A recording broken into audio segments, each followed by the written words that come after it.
Everyone, Bandit here. Welcome back to the channel. We're back in Microsoft Flight Simulator, and for today's flight we're going to feature a flight in the analog BlackSquare analog King Air, but more importantly we're going to take a look at the payware add-on by TDS Sim Software. They do a product based on the GTN750Xi, and TDS reached out to me and asked me if I wanted to feature their product on my channel, and I said, as long as I can offer my own honest opinion, no problem.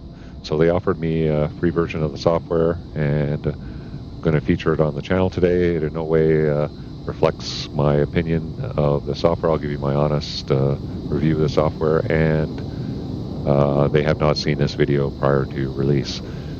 So welcome to the channel. We're going to take a look. We're in Portland, Oregon. We're going to do a quick flight up to Vancouver, and those of you who saw the survey question, I put out which survey for which aircraft to fly for today's video, and the BlackSquare Analog King Air won out, and it's a great product to do this demonstration in.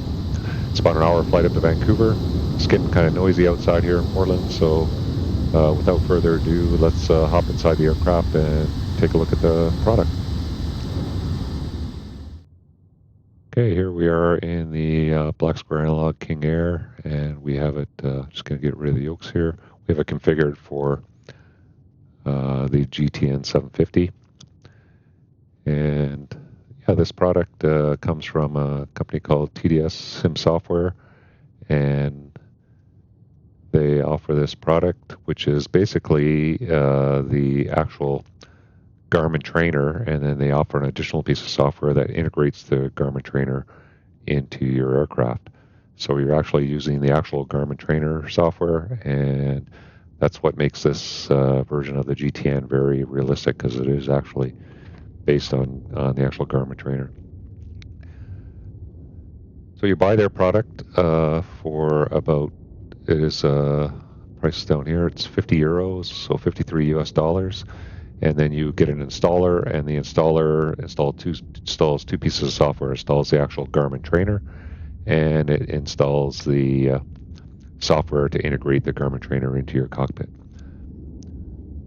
Now, if you have the MSFS GTN, then you could have a conflict. A lot of the aircraft, like the 414 and the Coronado aircraft, you can choose within the airplane, or when you load the airplane, select the livery for the airplane. You select what software you want, what GPS you want to operate. But for the King Air, you don't have that option. You only have a switch here to select either the regular GPS, stock Asobo GPS, or the GTN. So if you have both installed, it might default to the first installed program. So I had to uninstall the MSFS software to have it show up in the BlackSquare King Air, and vice versa. I had to remove the TDS when I want to go back to the PMS. So you can only have one installed for the BlackSquare aircraft. And then once you do, you select it over here for your GTN750, and then that becomes the unit for the aircraft. I had no problems with the installation. Went really smoothly. Installed both pieces of software, and like I said, as soon as I removed the PMS for from the community folder, then I had no issues getting the TDS to operate in the airplane. And for like the Cessna 414, it was no problem. I just chose it when I picked the livery. I picked for the TDS, and it installed it. No problem. Comes with a list of aircraft, quite a list. So I've got about 4 aircraft I could fly it in, but here's the virtual cockpit integration list. And you can go down, you can see like the TBM 850 they just released is there. So lots of different airplanes, some Coronado airplanes. And you see lots of different, some SimWorks Studio airplanes. So here's the BlackSquare Analog King Air, and you can do it in the Baron as well. So yeah, lots of different airplanes to choose from. And yeah, so great option if you have any of those airplanes and you want a add-on GPS like this. I did a lot of flying in the last couple of weeks with this just to try it out, and I also watched some actual Garmin training videos. And unlike the PMS software, which is, based to resemble the GTN750, this is actually the Garmin training software for the GTN750Xi. And compared to the training videos I saw from Garmin, this unit looks and operates pretty much exactly the same. So if you want that very realistic simulation of the GTN, then this is probably a little bit more of what you're looking for. There are some drawbacks to it in terms of integration in the sim, and we'll talk about those as we get going. But overall, I had no issues with it working in the sim and with the various aircraft that I've been able to fly it with so far. Okay, so I'm not going to focus a lot on the procedures for the King Air today. I'm just going to do most of it from memory. I've been flying the King Air enough that I should be able to get through it without having to go to the checklist all the time. And I'm not going to do all the checks, like the run-up checks and stuff like that. So I want to minimize that amount of time. We just want to focus on the GTN today as much as we can. So we're in Portland, and we're going to go up to Vancouver. And it's about an hour-long flight, so we should have lots of time to take a good look at the GPS. And we're going to do an RNAV approach, a missed approach in Vancouver, and then come around for ILS. Actually, we might do the ILS first, and then the RNAV approach. Either way, so what we'll do so we don't burn our battery out here is I'll just get the battery on, we'll put the external power on, and then I'll turn the avionics master on, and then we'll get the software to start coming on here. So you can see it's licensed. When you get it, you license it to your name, and I just put the name as Bandit Flight Simmer. And one of the things here you see as we continue, we look at the database. You see it uses the Garmin training software database, and that database is about a year old. So that's one of the drawbacks. Is if you're a Navigraph user and you want to you use Navigraph data, Navigraph charts, is you cannot integrate it into this product like you can with the PMS 50.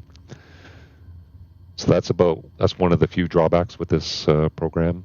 I asked the developer if they were planning on adding the Navigraph integration, and they said they're not planning to offer it at this time. So they're not going to commit to offering anything like that in the future. But who knows? Maybe they will. But that's up to them. Anyway, so your database is a year old, so there is occasionally you're going to find where you load an arrival, and if it's the like the Canuck 5 arrival, but the newest one in the database in the latest database might be the Canuck 6, so it still might show up as a Canuck 5 here. So you really want to watch your waypoints really closely when you load stuff in. If it's not exactly the same as what you've selected and what you have for an approach plate, if you're using Navigraph charts, then you want to make sure that the waypoints are correct, and you might do some slight modifications. I've only seen that once. I was doing a flight in Germany, and one of the fixes didn't exist in the arrival, so I didn't have that fix. But it was just a fix along the same track, so it didn't really make a huge difference. But just so you're aware, the data is going to be year old, and it's not going to be the same data as you have in the sim or if you're using Navigraph data. So we'll just continue on here and get to the panel setup. It's going to do a TAWS test, which is your terrain awareness system. TAWS system test OK. We get a message saying this is licensed to Bandit Flight Simmer. For this case, it would be your name if you were there. And then we'll go back. Okay, so it looks very familiar for the GTN. This one is linked to, you can set up for your GTN device what COM you want to link to, what VOR you want to link to. So I have a link to COM1 and VOR1, and then I have NAV2 and COM2 down here. You can have a secondary GPS, so you can bring in the GSN530, which is a stock Asobo GPS. I'm not going to use it today, but one of the drawbacks between this is compared to the PMS GTN is there's no link between the flight plans between the two GPSs here. So if I enter anything in here, nothing's going to show up in this GPS unit. So this is a standalone unit, totally separate. There's no sync between the GPSs. Even in the even in the Cessna 414, where you can have two GTN 750s, you cannot sync the flight plans between the two. You have to do them all both independently. So that's one of the drawbacks. The advantage on the PMS is that they're synced, and that's because the PMS uses the same navigation software as the Asobo, so that it's easy to link up the flight plans in this system, but these are completely different, so they're not linked. So I'm not going to use the secondary GPS today. We just have our standby radar, our radar here, so we have just the primary unit here. We have our secondary NavCom down here.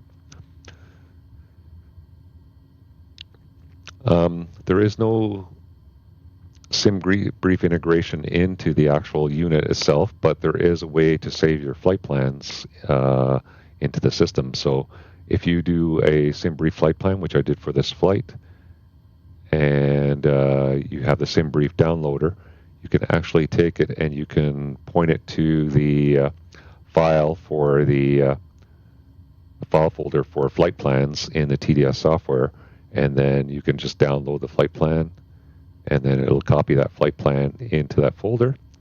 And then if you want, then you have the ability to go and recall that flight plan, and we'll show you how to do that here. I'll just enter the flight plan, and I'll just quickly show you how to call the flight plan up. So that's about the main things about the software as we get going here. So let's get started. We'll get our flight plan loaded in. We'll get programmed up. I'll get the King Air started real quick, and we'll get up on our way to Vancouver. Okay, before we get going here, another thing we can do is we'll check our weather, and I'll just zoom in on this unit as close as I can to get a better view of things as we're doing it.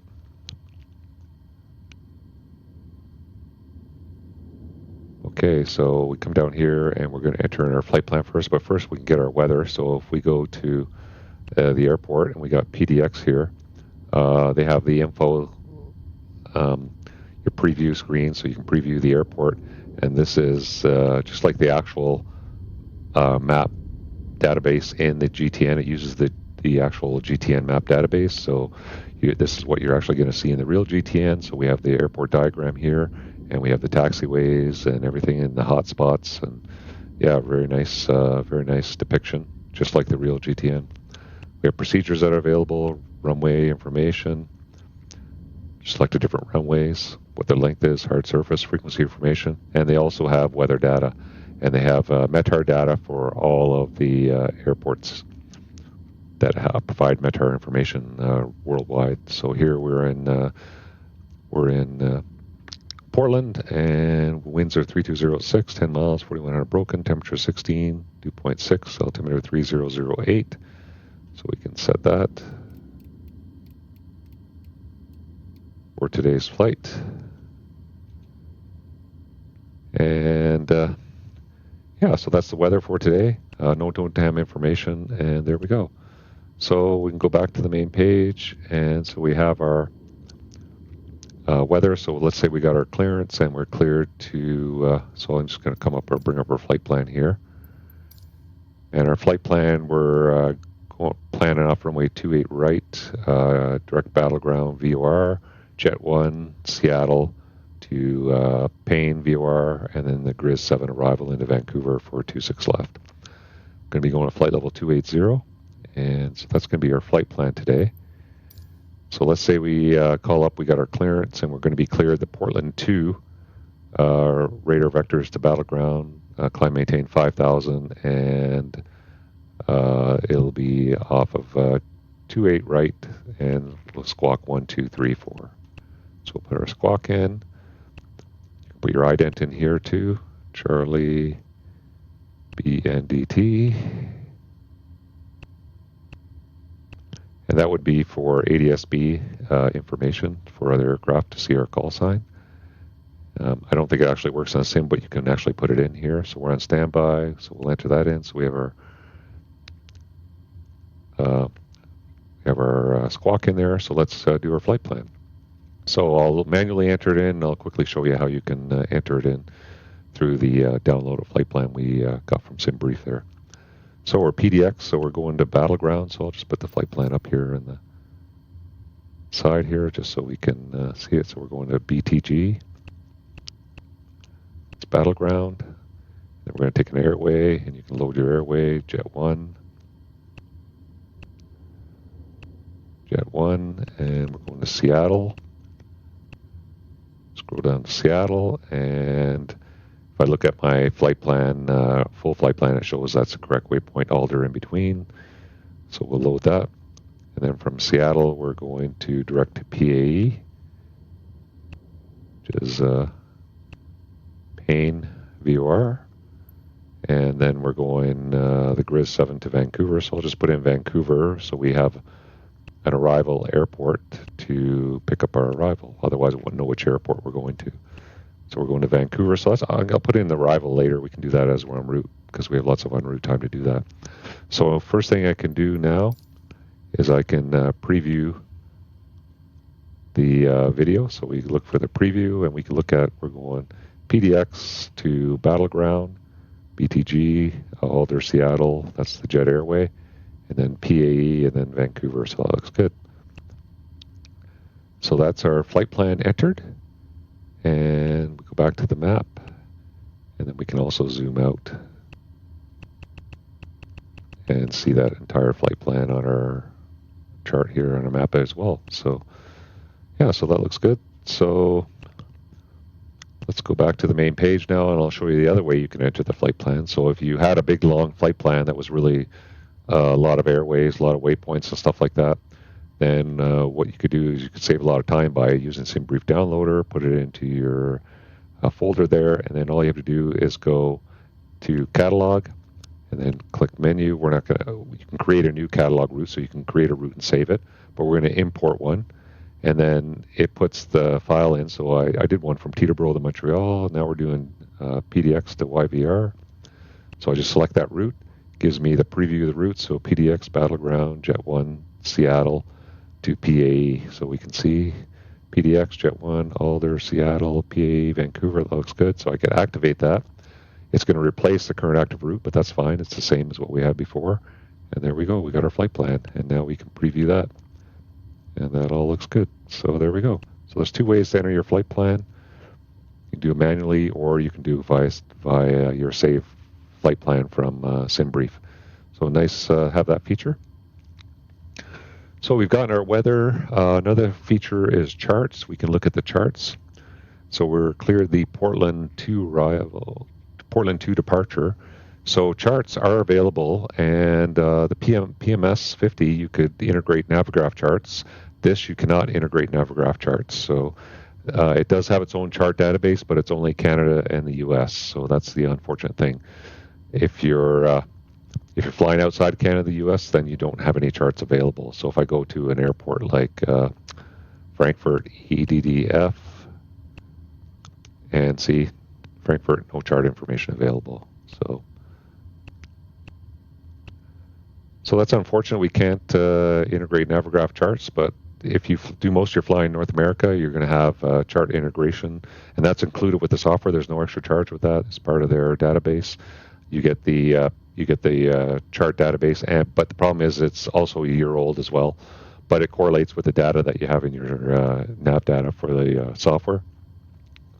So you have the chart database for all the airports in North America. As far as I could tell, every airport in Canada and the US I've tried so far had charts available. So yeah, so that's a nice feature to have, especially if you fly in North America and you don't have a Navigraph subscription, then you have the charts available for the North American airports. So you can see we have the airplane location geo-referenced here, and then you have all your taxi information. So we're going to be taking off 28 right, so we can taxi out Alpha 3. And I think we can do, it's a 9,800-foot runway. We can do an intersection departure from Alpha 3, shouldn't be an issue. And yeah, or if you had to go full length, you taxi out Alpha 1 for full length. And then we go back to look at our departure now. So we got our departure information, and we're going to be doing the Portland 2. And we can see the Portland 2, so we're going to be going to the Battleground VOR, and you can see it's just a runway heading for Portland. So 283 is going to be our heading for 28 right. And takeoff minimums, 28 right, standard minimum climb 340 feet per nautical mile to 5,400 feet. That shouldn't be an issue. narrative on the following page. So we'll go back to the next page, so the Portland 2, next page, and we'll take a look at this. So off of 28 right, climb a heading 283 to 800 feet, thence climb on assigned heading. So we'll say 283 for radar vectors to assign route or fix, maintain assigned altitude. So we've been given 5,000 feet. Might as well throw that in our altitude window there, and yeah, and that looks good. So that's going to be our departure. So that is our departure. We got our flight plan loaded. So I think we're all ready to go. And I'm just going to see, we got our course in there, so our track. Oh, we need to load the departure first, so let's load the departure. So we'll go to procedure now, departure. Zoom in here, so we're going to select PDX departure. We'll do the Portland 2 off of 28 right, and it's going to be runway 28 right, up to 800 feet, heading 283, and then 283 for vectors. And we can load that departure, and it's going to be a heading departure. Now, before we do the departure, this is the one anomaly I've noticed in this TDS system here. It operates pretty much from what I expected to do. Everything I've done is pretty much what I've expected, except heading departures. And for some reason, when you'll see it in this departure, when I do the departure out of here, it should fly this pink line here, which is the 283 heading, but it doesn't do that. It flies a heading, and from what I can figure, it's flying a true heading. It's about the difference of the variation, and the variation here is about 15 degrees west, and so it's going to fly a heading about 14 to 15 degrees off of what 283 is. So I think that's the issue. I'm not sure. I reached out to the developer, and he said, as far as he knows, it operates exactly like the GTN. Could be an autopilot thing but it's happened in every aircraft that I had a heading. So if you're going to do a heading departure, I'd recommend you fly it in using runway heading in your autopilot. And then once you're cleared en route, then you engage nav. But I'm going to show you how it flies the heading offset here today. I'm going to engage nav on takeoff, and then we'll see how it does it. And I don't think it's correct, but it could be how it is. Maybe you have to fly in runway heading. I don't actually use the GTN750 in real life, but I haven't seen a heading departure on any of the training videos. But I'll just show you what I mean when we get airborne, and you'll see the same thing in the misapproach in Vancouver. It's supposed to fly heading. It doesn't fly the actual heading. It flies what looks like a true heading to me. But that's the only anomaly. So if you're going to really use this, like in VATSIM and stuff, I would actually fly in heading select until you actually get cleared on track, and then engage nav.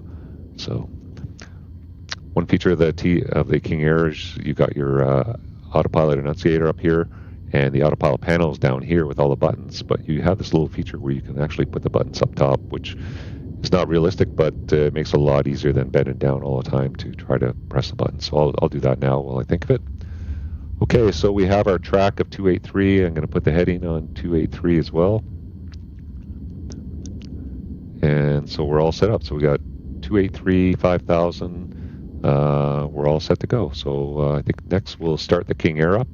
And what I'm going to do is I'm going to do an abbreviated start and get everything going here, and we'll get up on our way. And I'm just going to fast forward through the start for you in the video. I'm not going to talk through it too much. We'll just get the airplane started and we'll get up on our way.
Okay, I got the airplane all started up, ready to go. We'll say that we've done our run-up checks and we're clear to taxi out to the intersection departure, which is right behind us there.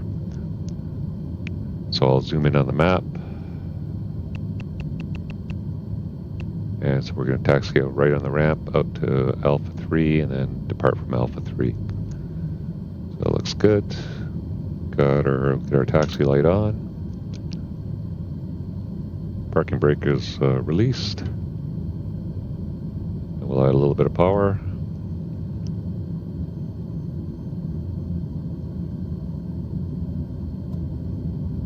Check our brakes. Brakes are good. Looks clear to the right.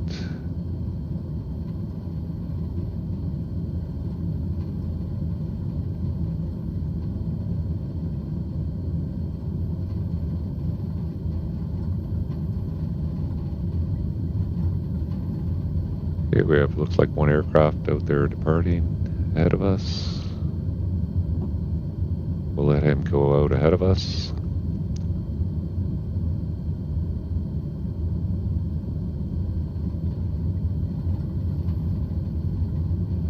And the screen is nice and accurate for taxi.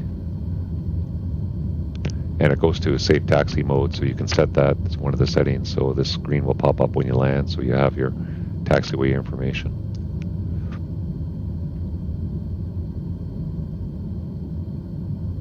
Okay, we're holding short. I'll just set the parking brake. Let that guy depart ahead of us. So we've got our flaps set for takeoff. We'll get our PO heats all on. And our vent heats on. That looks good. We got nothing on the caution panel, just pull back. So we just have the engine anti-ice on. And the low prop pitch, which will go away as we advance the power. Okay, we'll leave the radar at standby.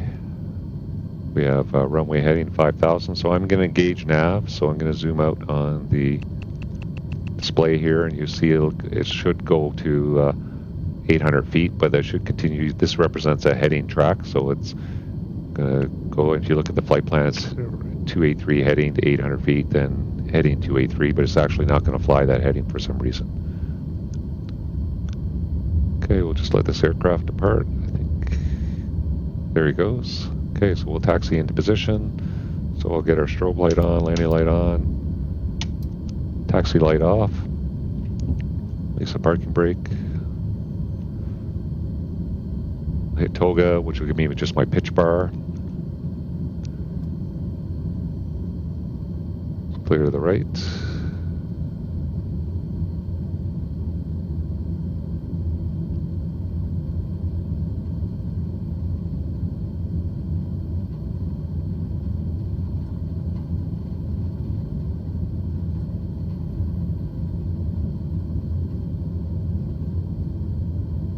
Okay, we're all lined up. Heading looks good. Okay, we'll go to alt reporting. And I think we're ready to go. So start adding the power, and you want to watch your torque that you don't over torque on the takeoff roll here. So we'll add the power.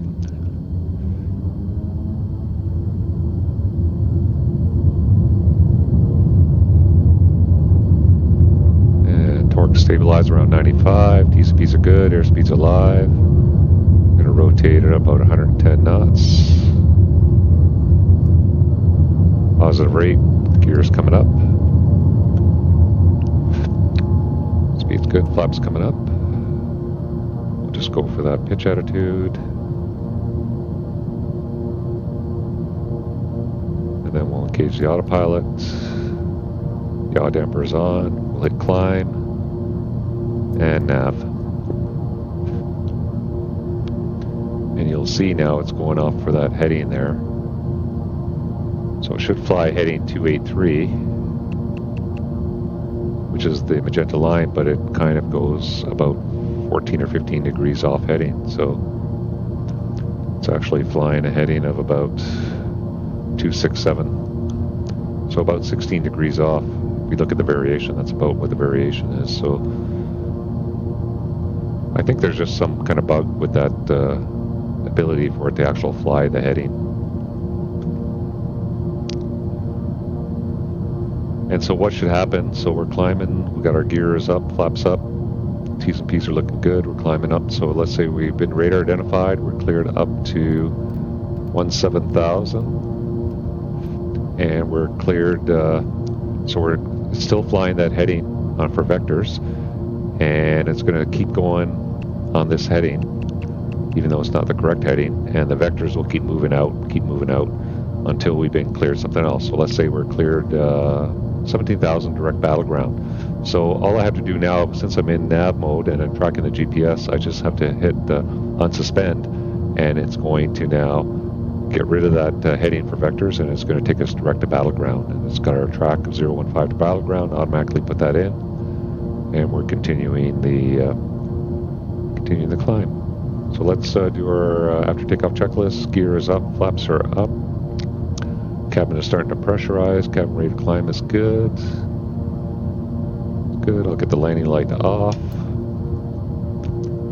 Bring our prop back. I'm going to bring the RPM back a little bit as we bring the prop back to 1600. So we'll get some fluctuations.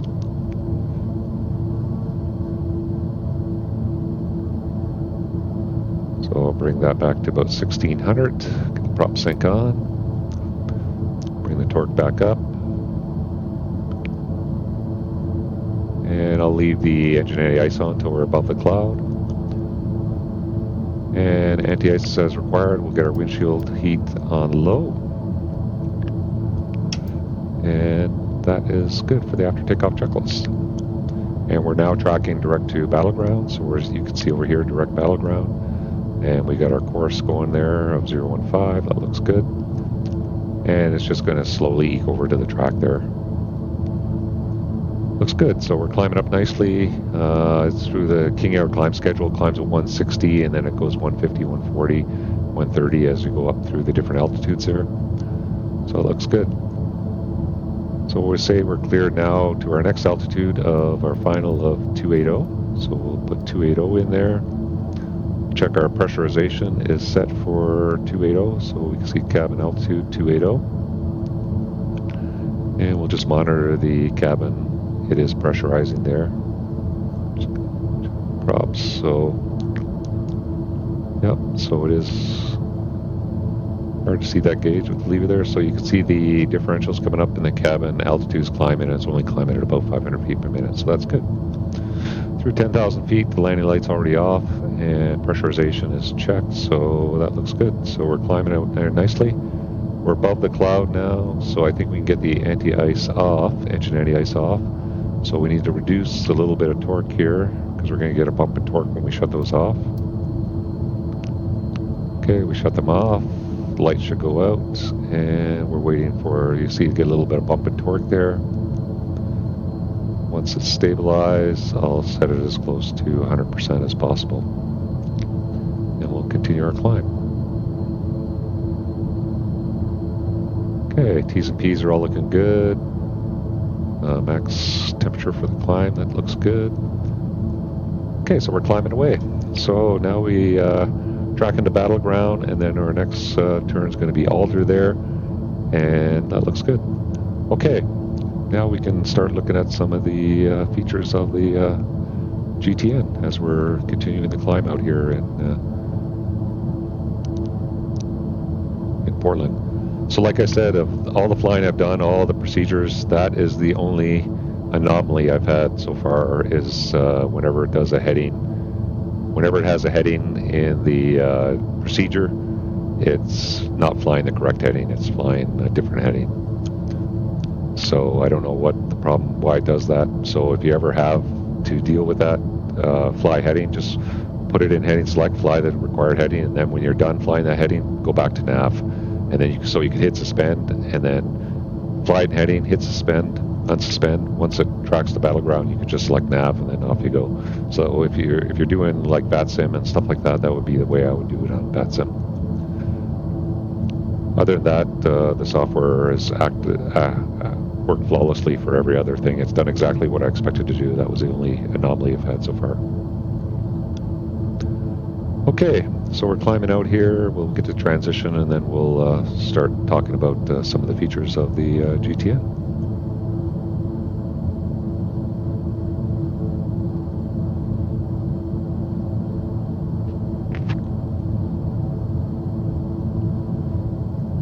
Lowering my torque here.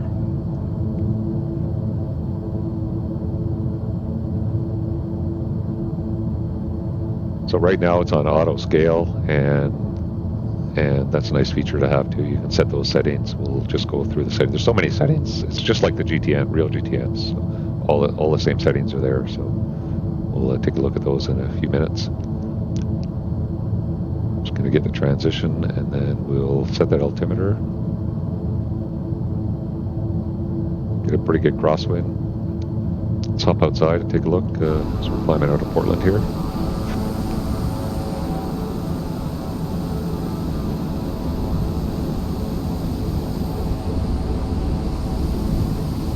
Scenery in Northwest America.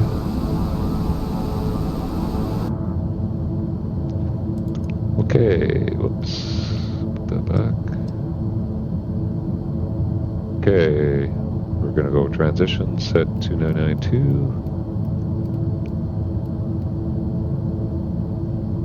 Okay, 2992 is set both sides. Okay, now we can go down. Watch our torque as we're climbing up. So you see now we're climbing at 140, so, and then it's going to go to 130, I think above 20, so it's on a regular climb schedule. So let's get down here and take a look at some of the features of this zoomed in. Okay, I hit the direct to button there accidentally. So you have two buttons on here. You have your home and your direct to button. Home will take you to the home screen. That's the quickest way to get to the home screen. If you're on any screen deep into a bunch of stuff here, the quickest way to get back to map is to press and hold the home screen, and it'll take you right back to the map page. So press and hold is the fastest way back to the maps page, even if you're like 8 screens deep into a menu. So we're here on the map page. You have your menu for the map page. And this is where you can select your map detail, your level of detail. So I can take this down. You can see if I take it all the way down, we go back, you've got less detail, like street-wise, river-wise, like it's less detail. And sorry, go back to the menu here. We take it back up to full detail, and you can see everything pops back in again. And then you have your map setup. And then this is where you can set up all your information. So you can have your orientation. I have a track up. You can have north up above a certain distance. So if you want to say north up above 100 miles distance, then it'll switch to north up. Visual approach selector, auto zoom. I have that on. Auto zoom minimum and auto zoom maximum. Track vector length. That's the track vector in front of the airplane. Altitude constraints. I got selected and active. And you can have selected only or off or all. So I got selected and active. Range ring, you have a glide range ring, and we'll talk about that. Nav range ring, I have that off. But you can select it on or enhanced. I'm not sure what these actually do. Fuel range ring, I have it on, and then I have so I have a based on range, based on current fuel flow, and then I have a 45-minute reserve as well. We have our topo. You can have the topo scale off. I got obstacle point range, chart color set to day, altitude range arc I have selected on, so that's when you're doing your climbs or descents. And then that's all your map settings. Then you have aviation settings, what appears on the map. You have your safe taxi diagram set that's come on at 1,000 feet. Runway extensions, I have 5-mile extension center lines. There's all kinds of settings in here. Airway range shows up at 25 miles, goes away at 25 miles. User waypoint range, all VOR range, all that stuff. NDB range, I have it off. Set up more detail for the different things for your map. You have your airspace. I have most of them turned off so I don't get the warnings all the time. Traffic, you have your traffic set up, and then you have your weather set up. And there's no weather integration, so I'm not going to go through that too much. But just like the real GTN, everything's there. So let's just check our climb again. climbing up nicely, coming up through 250. I'll probably add a little bit of torque since we're getting up to the higher altitudes. Just check our T's and P's are good, keeping that climb going.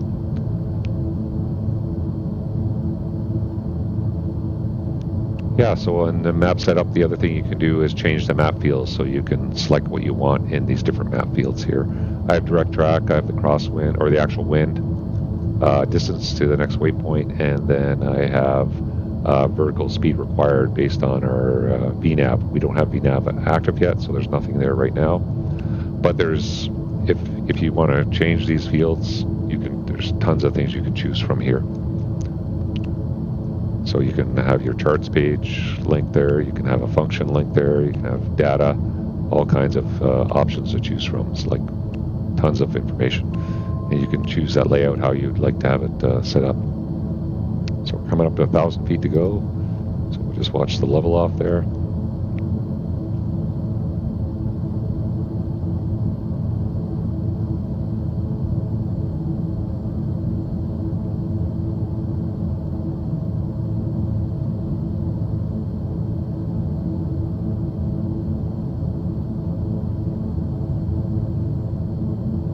The weather looks pretty nice out here.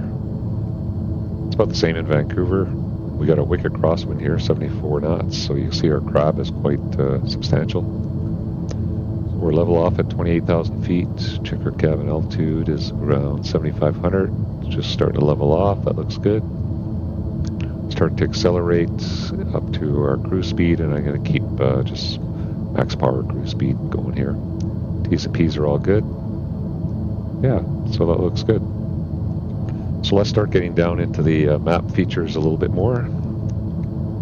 Could be a lot of heads down, flying, looking at the system here. So you have COM 1, NAV 1. So let's say we're going to, the next VOR is going to be Seattle VOR. Well, I can click on Seattle. There's KCA Airport, but I want the Seattle VOR. So pick the Seattle Airport there. Or Seattle VOR, so we got the information about the VOR. It's 78 miles ahead of us, frequency.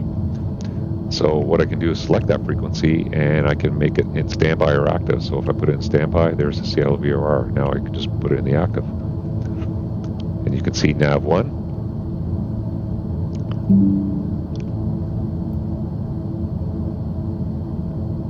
So if I go to NAV 1, I got the VOR on, there's the VOR, and it's 77 miles. So we'll go back.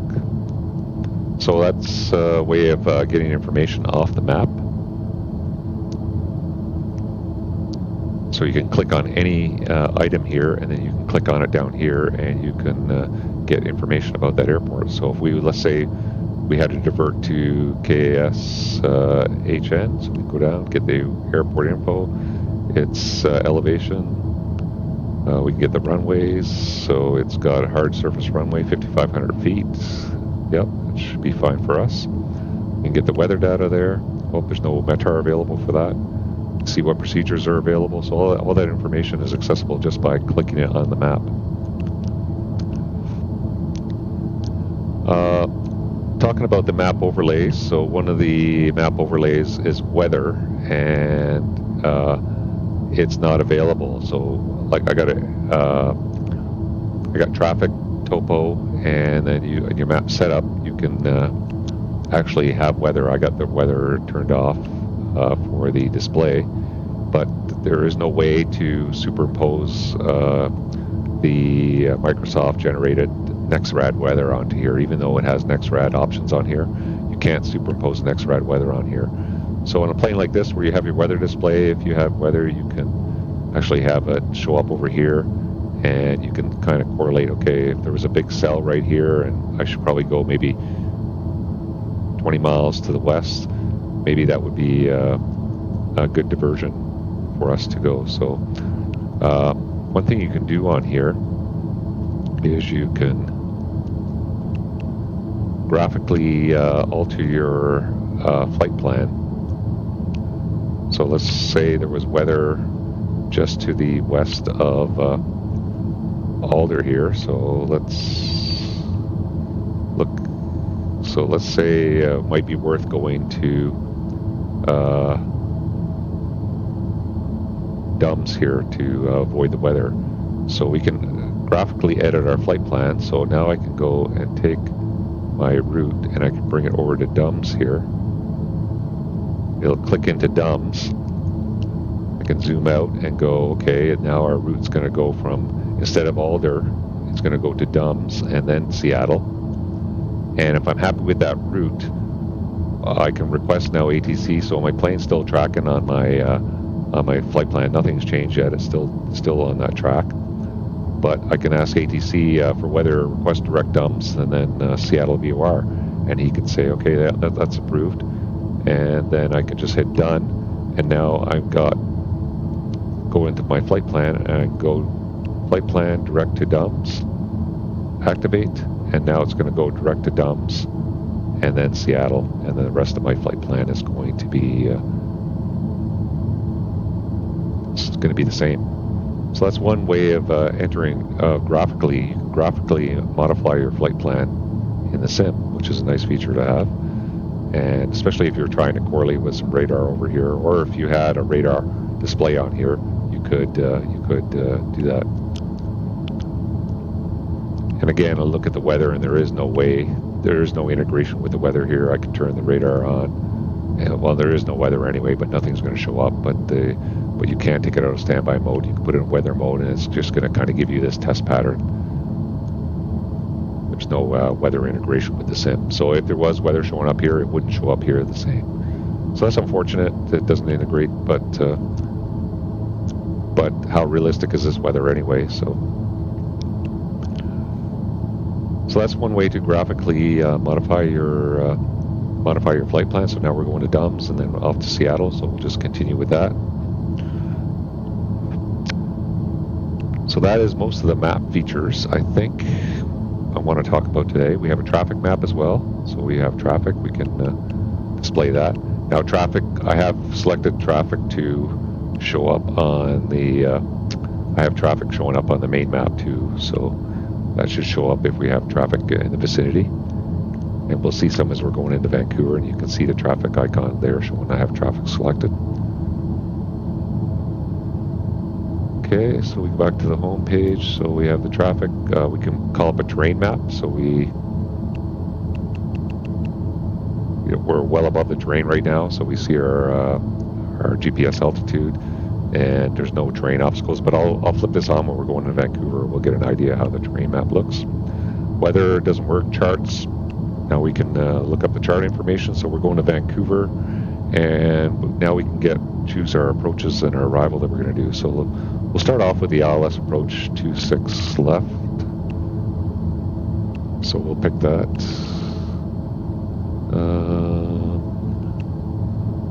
ILS 26 left. So that's the ILS 26 left. There's the Vancouver Airport arrival. We're going to be doing the Grizz arrival. So we're going to be doing the Grizz arrival, egret.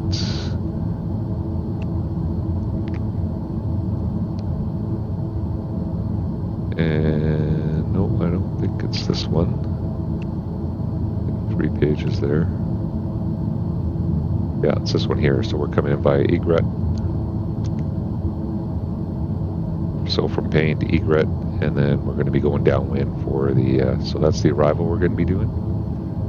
And we got the approach, so those are all there. We'll look at those a little closer. We can also, when we're on the charts page, we can go to the information for Vancouver. Look at the taxiway, so we're going to be landing on 26 left. And yeah, we're going to be parking over here at the FBO, so 26 left. We can exit to the left as soon as we can, and then nice short taxi into the FBO there. Okay, so that is charts. So we have those ready to go. Flight plan is your flight plan page, and we've seen that. Procedures is your procedures page. So now we can start loading the procedures for coming into Vancouver. So we are going to be starting off with the Grizz 7 arrival via PAE for runway 26B means it's for both runways, so 26B. And we can look at Spain, egrets. Yeah, that looks good. It ends at PEMSU, and then radar vectors, and that looks good. So we can load that arrival. We can look at the chart for it too if we want. So that's the procedure for the arrival. Let's load the approach, and it's going to be the ILS 26 left, and we'll do it via SAVID, which is the initial fix out here. So we'll load that. GPS guidance for monitoring only, so we're going to load the approach. You have to fly this with Vorlok. So we have SAVID, Vancouver, and then the missed approach. So we'll compare that with the approach chart when we do the briefing. Okay, so we have the procedure loaded. So now we can look at our flight plan. Go menu, we can kind of preview how that looks. So we're coming in, there's Pain, egrets, and it's going to go downwind. PEMSU, radar vectors, and then if we get to link it up with PEMSU and SAVID, then we can do the ILS. We got the ILS, Vancouver beacon, missed approach, and out to Georgia on the missed approach with a hold. So that all looks good. So that's that looks pretty good. We'll brief that in a few minutes. So now we have the approach loaded. We go back to the map, and now we have some altitude restrictions in there. And the altitude restrictions from the arrival is going to give us our vertical speed required. So to meet that first restriction, we have to descend at 450 feet per nautical mile, but we don't need to. And you can see a top of descent is popped up on the page now based on the restrictions. So the first restriction we have in our flight plan, if we go to the flight plan, this is a quick way to get the flight plan actually. If you just click on the track indicator here, it takes you right to your flight plan. So we're going Dum, Seattle, then the arrival, PAE, and we have a restriction at egret between 10 and 12,000 feet. So what we're going to do is we're going to check the arrival and compare it with the approach plate and see what we have for coming in here. So I'm going to go to the charts. So go to the home page, charts, and go back. I'm going to look at the arrival. And the arrival has two pages. So the first page is to egret, so we'll have to get that first. So let's look at that first.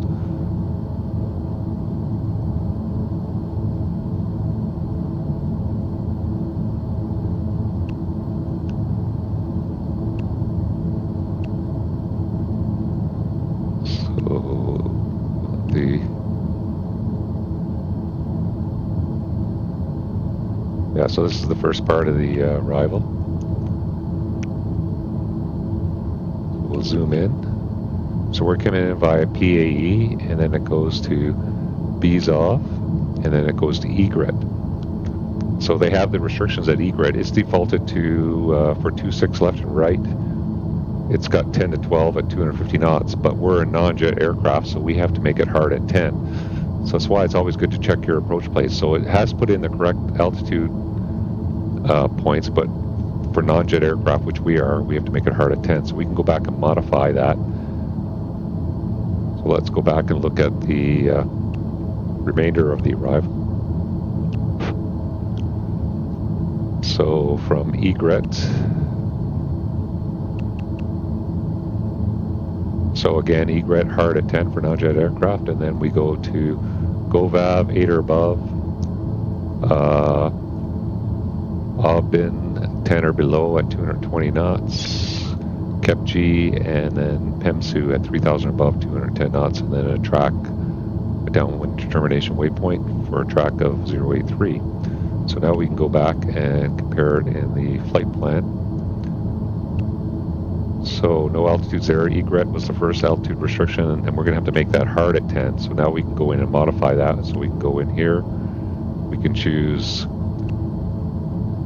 at, and we can make it 10,000, and we can save that, and now that's a modified altitude. So that's a good altitude. The next altitude was GoVav 8 or above, Aubin 10 or below, nothing for KPDX, PEMSU 3000 or above, and then vectors. So that looks all good for the arrival. So now we have some VNAV information. So that's under the utilities page, and we can go VNAV, and we see VNAV enabled, and we can see the first restriction is at our active waypoint is egret at 10,000 feet. And based on a 3-degree glide path at 1,262 feet per minute, our top of descent is going to be in 17 minutes. We can modify this if we want, so I can make it a 1,500 foot per minute descent. It's normally what I fly in so it's a little bit steeper, and that's going to make our top of descent a little bit later. So 19 minutes now. So now we have our VNAV information set, and I go back to the map, and I see the top of descent is on our flight plan there, and that's in about 19 minutes. And then vertical speed required right now is 600, and once we hit that top of descent, it should be 1,500 feet per minute to make those restriction at 10,000 feet. So we have VNAV set. So we're just going to continue along our track. We've gone from Dumbs now to Seattle, and then our top of descent is just going to be before Payne. Okay. So that's how the VNAV works in this airplane. I'm going to get a warning about 1 minute before top of descent, as you're going to get a VNAV warning, and that'll tell you that you have to start your descent at Payne. Okay, lots more features to check out. We're just cruising along. Take a look outside as we make the turn to Seattle here. It's going a little bit wide in the turn, because that's a pretty tight turn. And I have my autopilot at half bank for some reason, so that's probably why. So if I take it out of half bank, it should be able to tighten the turn up. And then it'll work its way back onto the track there.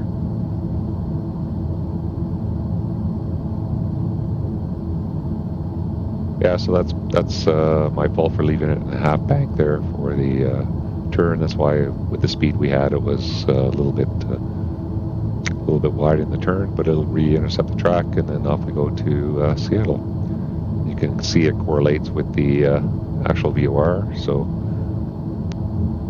same distance here. Off we go. So now we've got the approach loaded. We've got the ILS frequency for the approach, so we need to talk about that. We'll brief the approach. So we brief the arrival, and now we need to brief the approach. So we'll compare the approach to the waypoints and then go from there. Okay, let's go back down to the GPS here, and we'll look at the approach now. So if we go to the charts, and we will call up the approach, and we have the ILS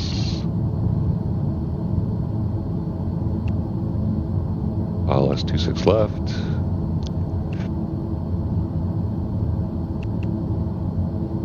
Okay, so the ILS 26 left in Vancouver, so safe altitude is 12.8 for 100 miles, localizer frequency is 110.7. So that's in the standby. So now that we're briefing this, I'm going to put it in the active. If I want 16.8, I can put it in my other nav radio.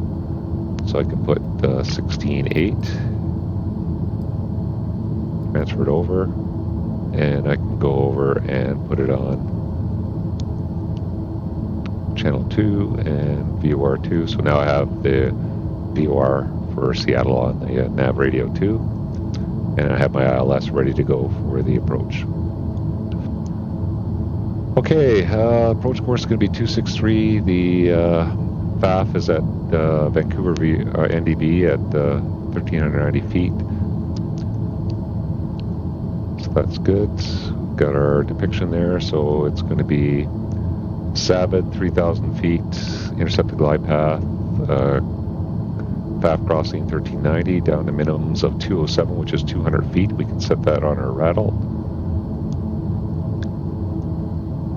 For our warning. The weather is good there, so we'll just double check the weather. Missed approach is going to be climbed to 420 feet on heading 263, left turn to a heading of 233 to intercept the outbound 283 off the Vancouver VOR, then climb to 3,000 to Georgia. So you see that depicted there, so it's going to be runway heading up to 420 feet, then left heading 233 to intercept the 283 to Georgia. Now you're going to see in the missed approach when we fly that it's going to fly it's not going to fly the actual heading, it's going to fly an offset of that heading. And again, it looks like it's based on the variation. So in nav mode, it should fly that heading. I think it should fly that heading, and then intercept the track, and then it should, once it gets to a track line, fly the track. But for some reason, it's not flying the actual heading. So we'll see that on the missed approach. So if I was doing it for real, VATSIM, I would actually do it in heading select, but I'm going to leave it in nav just to show you the issue there. Okay, so that is the approach. So now we can go back and check the waypoints for those. So the approach, we got Savid 3 or above, Vancouver. No, Vancouver shouldn't be 3 or above. I'm going to delete that. Move constraint.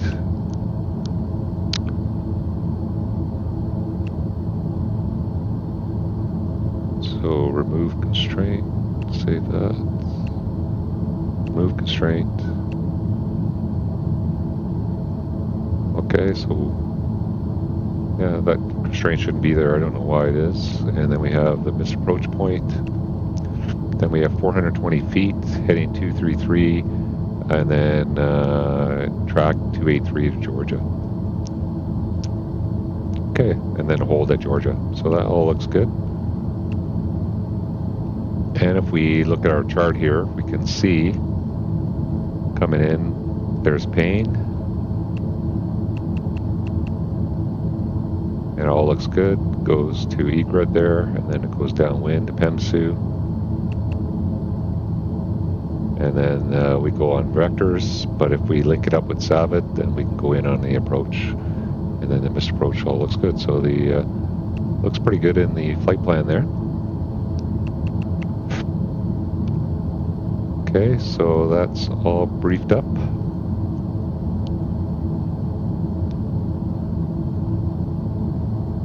So I think we're good to go. So I think we'll check in with you when we get to the top of descent, and then we'll see how we're going to initiate descent, and we're going to follow the vertical speed required for the descent to get to 10,000 at Egret there. So I'll check in with you in a few minutes. We can just go back and look at the utilities, and we've got 3 minutes till our top of descent. Might as well stay on here. While we're here, I might as well show you a few other features on here for trip planning, so we can get our true airspeed, so we can use sensor data. And right now we're doing a true airspeed of 312 knots, density altitude.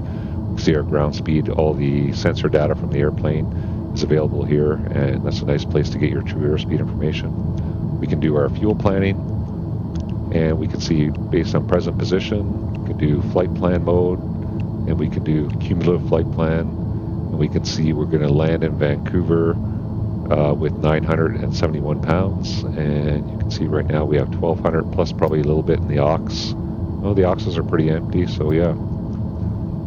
So we can see the fuel. We're going to use about another 350 pounds. We're going to land with about 950 pounds. Trip planning, we can see same thing, cumulative flight plan. We can see we're going to be in Vancouver in 15 minutes. Or sorry, 30 minutes, and our ETA local is 15 local. So there we go. So that's some good trip planning features. We want to get back to the map. We can press and hold the home page. Yeah. So while we're coming up to the descent here, another feature I'm going to, so we'll zoom out and I'll show you the, I think I had the range rings on. Yeah, so I have the range rings on for our max range. So there's our normal endurance range here, and there's our maximum endurance range with 45 minutes of reserve. So we've got about another hour and 6 minutes of flying time, which would take us to this green line, and then with 45 minutes extra, it takes us out to this yellow line. So we got quite a ways we can go still. We can go right up almost to the tip of Alaska before we run out of gas. So quite a bit of gas there. Go back to the map here, zoom back in. And another line you're going to notice here that follows us around is this turquoise line here, and that is your glide profile. And we'll talk about that. They have a safe glide feature in this GPS, and that's part of the GTN XI series, and that's active in this series as well. So once we get the top of descent going here, I'll actually talk about it real quick here. So if I go to the emergency page, I can activate Smart Glide, and what that's going to do is you see Smart Glide is going here, and it's giving me this area here that I could glide to if I lost both engines in this airplane. This is more applicable for a single engine airplane, but even if I lost both engines on this airplane, if I go to my best glide speed, these are all the airports that I could go to, and it's going to automatically pick the closest airport based on parameters I've set for Smart Glide for this aircraft. I don't have the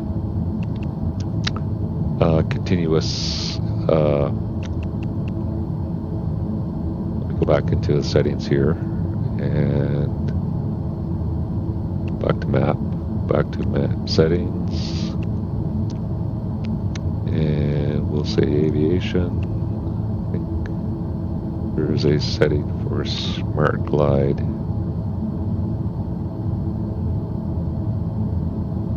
If I want to show the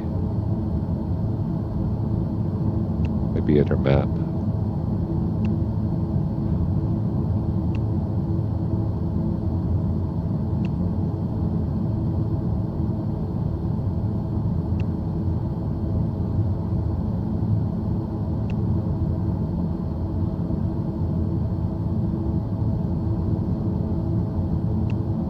See if I can find it here. Yeah, because I'm not going to activate it, so I just wanted to find out another thing you can have permanently displayed there, which I don't have displayed right now. But it basically continuously draws a line to the nearest suitable airport. So when you activate Smart Glide, that's the airport it's going to pick. So if you activate Smart Glide, and you can do that by pressing and holding the direct 2 button, it'll activate Smart Glide. I'm not going to do it. But what it'll do is it will automatically give you track to the nearest suitable airport based on the runway length and conditions that you've specified in this setup. Might be in the system settings for, let's see, no, oh, that might be menu, Smart Glide is enabled, nope. Vertical track. Oh, there's our vertical track. So our vertical track is within 1 minute. So by the time we hit that TOD, we should be starting our descent, and it should match up with 1,500 feet per minute descent. So I'll get the descent going, and then I'll see if I can fly that Smart Glide feature. But I did try it actually. Did a flight, and I flamed out both engines, and I went to my glide speed, activated Smart Glide. The nav track automatically took me to that airport, and then it told me, based on my glide, what altitude I was going to arrive overhead that airport at. So, the closest airport was only like 15 miles away. I was going to be overhead the airport at like 18,000 feet. So then I could just circle over the airport and lose altitude, and then get all the information I need about the airport, runway, comms, everything. Everything was ready, available when I activated the Smart Glide. And you can do that just by pressing and holding the direct, or you go to the main menu page and you can activate Smart Glide that way there. But there was a way to display which airport was going to be the nearest airport all the time. So system status.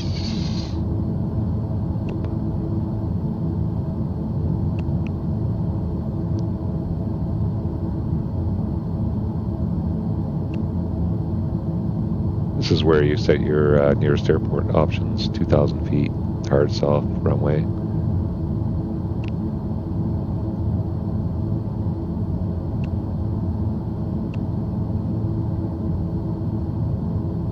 Yeah, I'll see if I can find it. Okay, we're past our top of descent, and I've missed that 1,500 foot, so I'll start the descent. So I'm going to set 10,000 feet. It's not a big deal. And I'll bring the power back. I'll go descent. I should go vertical speed, and we'll go down at need 1,650 feet per minute, so just going to bring the power back a little bit so we don't get too fast. Keep bringing the vertical speed down. So we've got about 1,600, so I'll leave it there.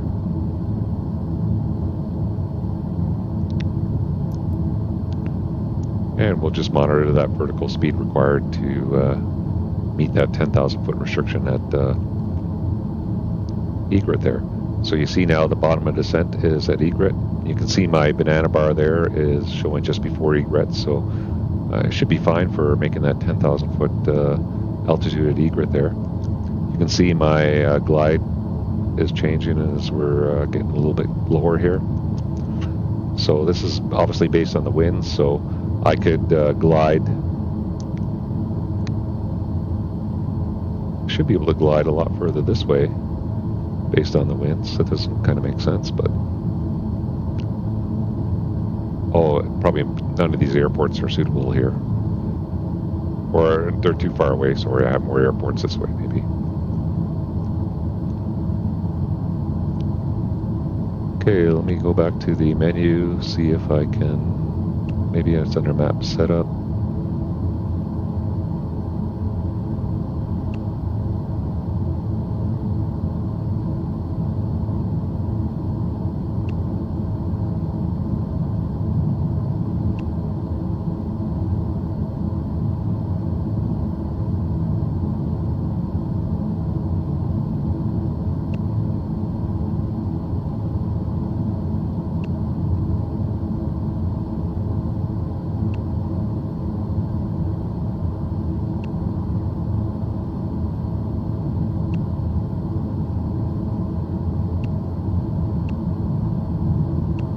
Nope, it's none of those settings.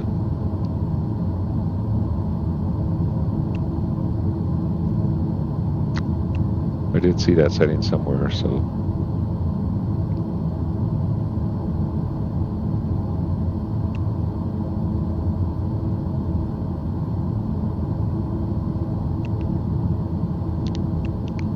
Well, I'm not going to worry about it too much, but yeah, so if you have it on, basically it continuously draws a line to the nearest airport to show you which airport it's selecting in case you activate Smart Glide. Okay, descent's going good. I need to get a little faster rate of descent going. 1,800 feet per minute, so I'll just get it going a little bit faster, but it looks like based on our descent profile here, we're going to be 10,000 before we hit egret there, so not too worried about it. We'll just keep monitoring it as we're coming in here. Cross-checking our speed is good. You need to monitor your torque in the descent here, because as you descend, the torque will increase. So I like to keep it below 70, kind of keep my speed below 250 in the descent.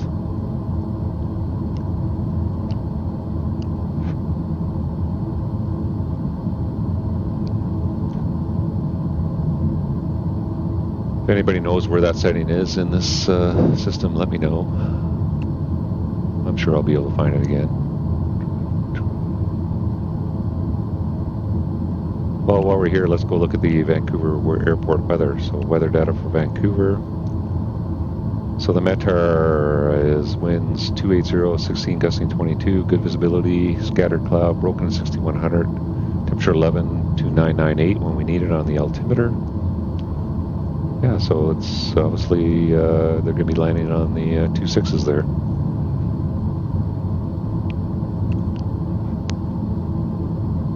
Home button, get back to the map.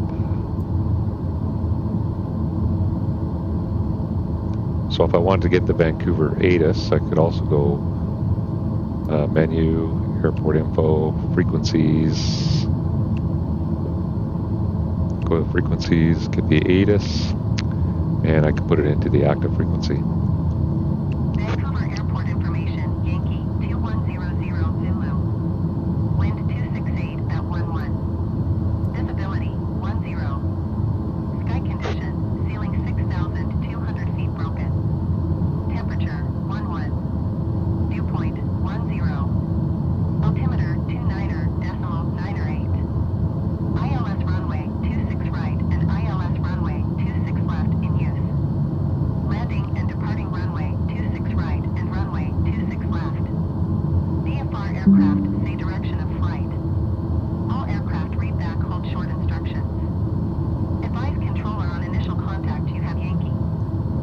Okay, well, there's the ATIS, so got that. Monitor how descent's going, so we need 1,800 feet per minute. We're doing about 17 and change. But if I look at my descent for 10,000, oh, that's 15,000. Sorry, that's why. I thought I put it all the way down to 10. So let's go out.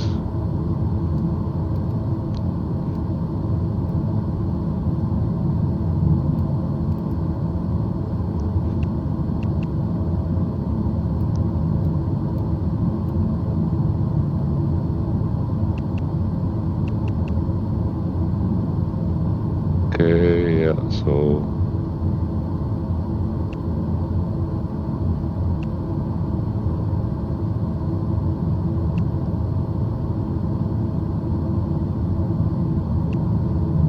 yep, so it's a little bit past egret now, so I'm going to have to bring the power back a little bit, get the descent going a little bit faster. So we'll take it down to 1,900 feet a minute. I'll bring the power back to about 60 to keep the speed at 250. And there we see our 10,000 feet at egret there. Okay, there's transition 2998.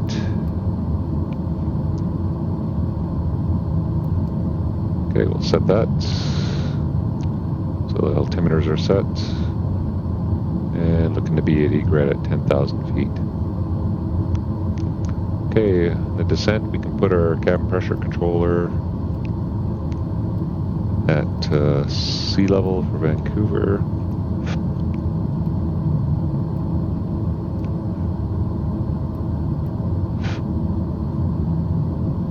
Okay, get the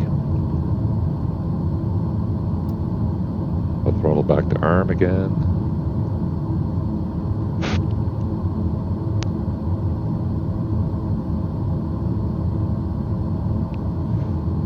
Yeah, descent's looking pretty good. Should be the egret at 10,000, no problem. And then what we'll get for the VNAV is once we get level at egret, then our next restriction, which is going to be the 8,000. Oh, and you can see I've got charts selected, so it's automatically going to overlay the approach chart on the map there. If you want to get rid of that, you can go back and you can deselect charts there and get rid of that. So it's up to you how you want to display that. So after egret, yeah, it's going to be, I think, 8,000 for up in there. So that will be in our next waypoint based on the restrictions. So descent's looking good. Okay, we're coming into cloud here. The temperature is pretty cold. I'm going to put the engine and the ice on. That will give us a little bit of a drop in torque there, which is fine. Keeping the descent going for egret there.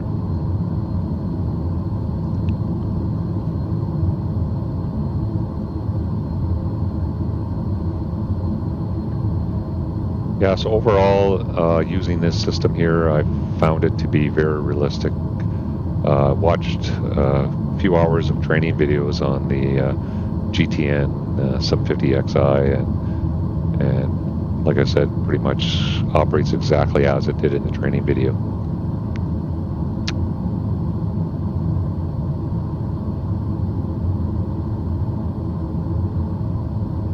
Yeah, so we're looking good. Descent's coming in nicely there.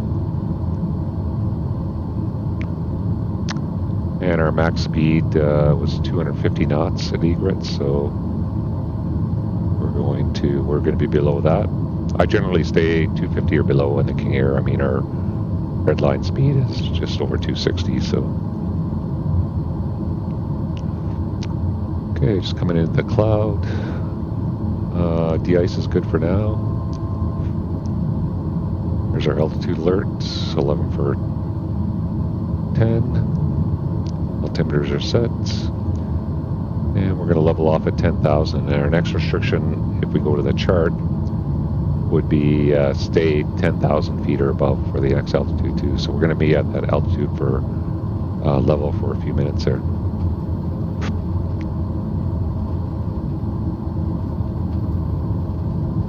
Okay, so I'm going to add a little bit of power as we level off so we don't slow down too much.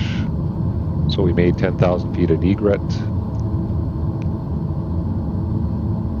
And you can see a new top of descent popped up for our next waypoint there. So if I go in, you can see at GoVav we have 8,000 or above. So it's going to set the top of descent to be at 8,000 at GoVav there. So that looks good. So one thing we can do is, let's say ATC gives us a little shortcut here. They go, you're cleared direct PEMSU. So right now you can see our top of descent to get to 8,000 GoVav is not very steep.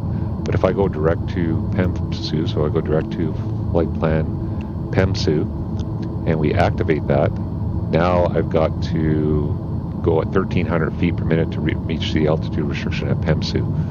So let's say we're cleared to 3,000 direct PEMSU. So I put 3,000 in. I'll go vertical speed. We'll go down, and I'll do it at 1,400 feet a minute to cross PEMSU at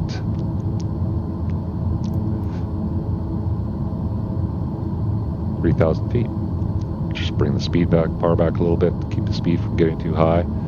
So now we're continuing along our descent there. We're going direct PEMSU, and once we hit PEMSU, we're going to go outbound for vectors. So if I go back to the VNAV page, you'll see now PEMSU is our altitude constraint, and my target now is 1,300 feet per minute. Bottom descent's in 4 minutes. So we'll go back to the map. Yeah, so the descent's going along, so we're doing about 1,400 feet a minute. It's looking pretty good. See the banana bar is going to hit a PEMSU there for 3,000. And I'll just bring the torque back to keep the speed from getting up too high. PEMSU, we want to be 210 knots or below. And yeah, so let's say via PEMSU, we're cleared PEMSU SAVID for the approach. Well, we don't want to do the vectors, so one thing we can do is, oh, you can see some traffic starting to pop up here. So we have some traffic coming in.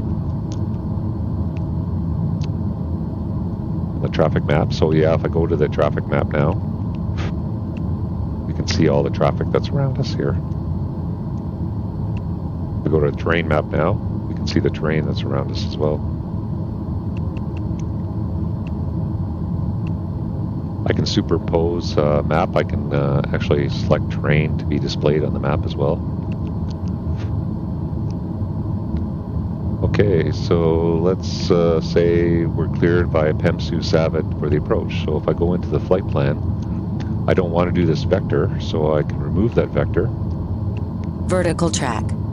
And if I go back to the map now, we should see it links up PEMSU SAVID for the approach. So now I'm clear for the approach via PEMSU SAVID. So I'm going to start bringing the speed back.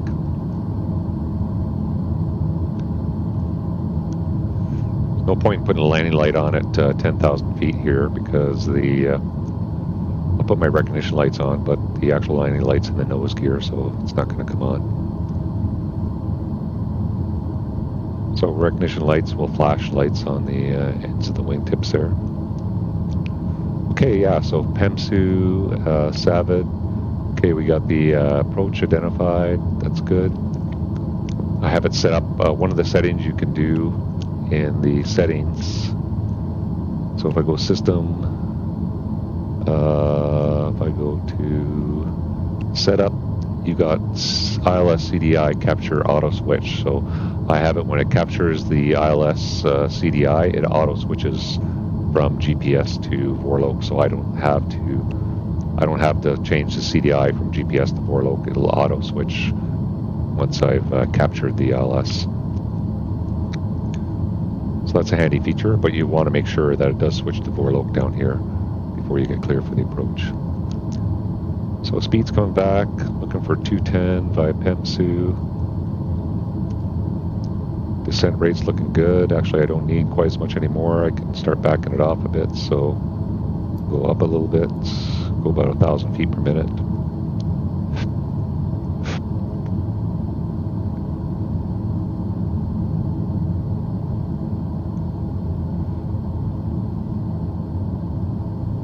pretty good.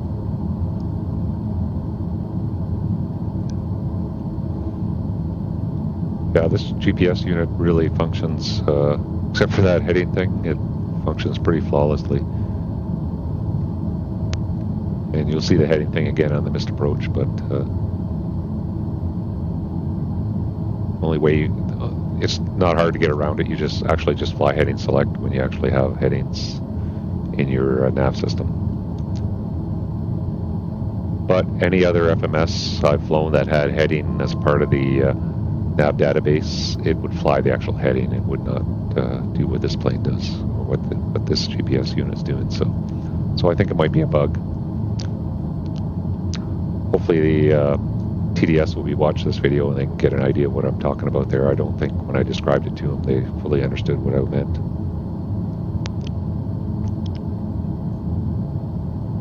But maybe there's nothing they can do about it. Maybe that's just how the actual system works. And you do have to fly it heading, so. Okay, speeds below 200.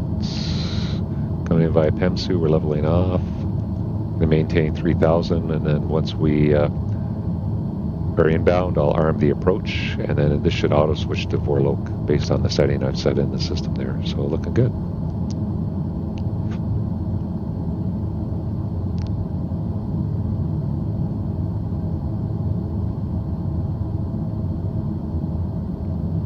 Let's say we needed the Vancouver tower frequency, so we can go to there. We can do quick find, and we can go nearest, and we can go Vancouver.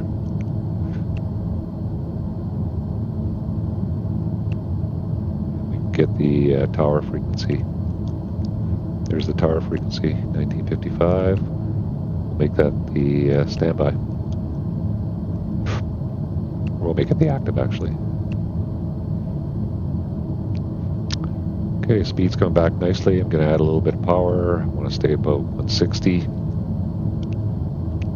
Making the turn to final. Got a message there. Vertical waypoint cannot reach. That's no big deal. We're going to be switching over to the Vorlok here soon. So we're turning inbound. Going to get the first notch of flap out below 202. A little bit of power. Okay, we're below the cloud now. I'm going to put the engine anti-ice off because we're going to do a missed approach on this one. Temperature is minus 3 degrees outside. See the terrain showing up there now that I have terrain selected, so that's a nice feature as well. Okay, so it's switched to Vorlok. I'm going to arm the approach. And we should be good for the approach now. So it's auto switched to Vorlok over here. And we have Vorlok active over here. So we've got the glide slope should be coming in momentarily. And everything is looking good.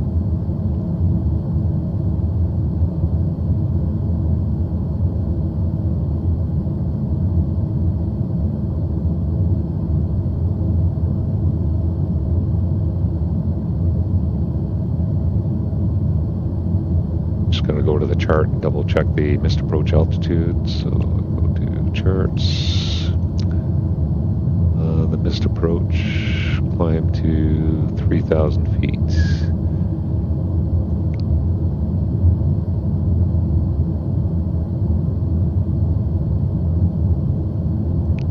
Okay, so we'll do 3,000 feet for the missed approach.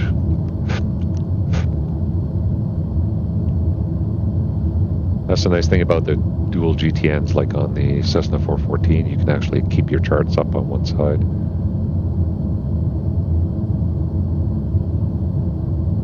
But you can also use your Navigraph charts, I guess, if simulate it like a tablet, that you would have your chart over on the side here, as if you had a tablet. So that's an option. So there's glide path. So we'll get the gear down.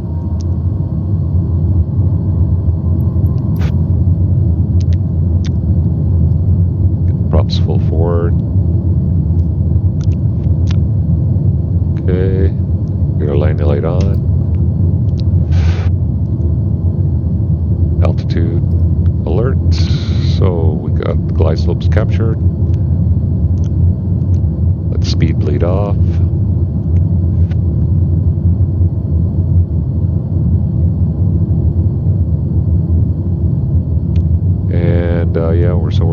approach here. Let's say Tower told us that the aircraft landing ahead of us blew a tire, so we're going to have to go around. So he wants us to fly the published missed approach.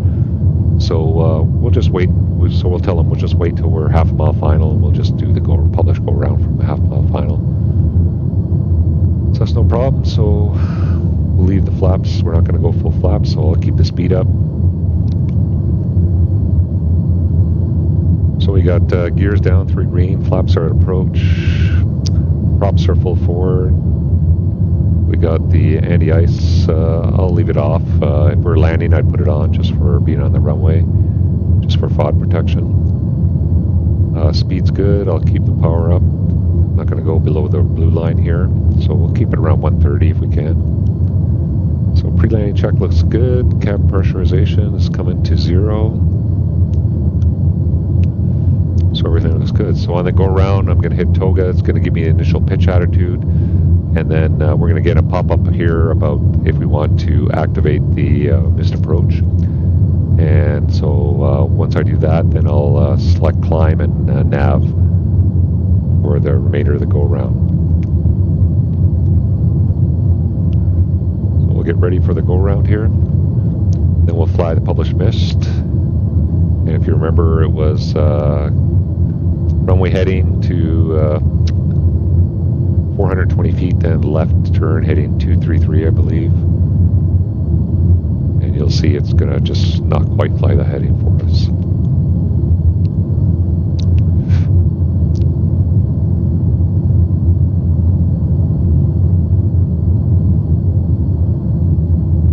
I stay in Vancouver here. Looks like we got some traffic on the parallel runway. All Nippon 116 heavy, wind 264 at 16. Cleared to land runway 26 right. Okay, we got 1,000 feet, missed approach altitude set. Let's just hop out and see if we can see that other aircraft there. Nope, we don't see him.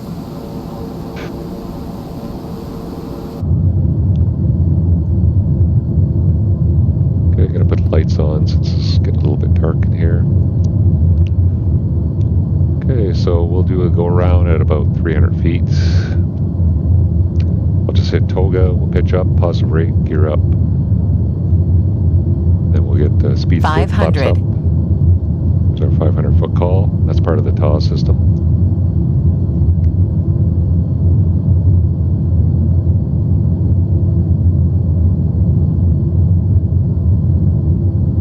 Okay, so I'm just going to hit toga, go around, we'll add some thrust, positive rate, gears up. Oh, too much on the torque there. Okay, speed's good, flaps up.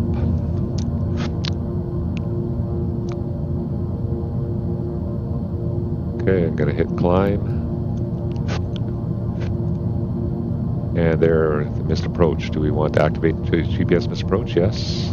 And then I'll select nav.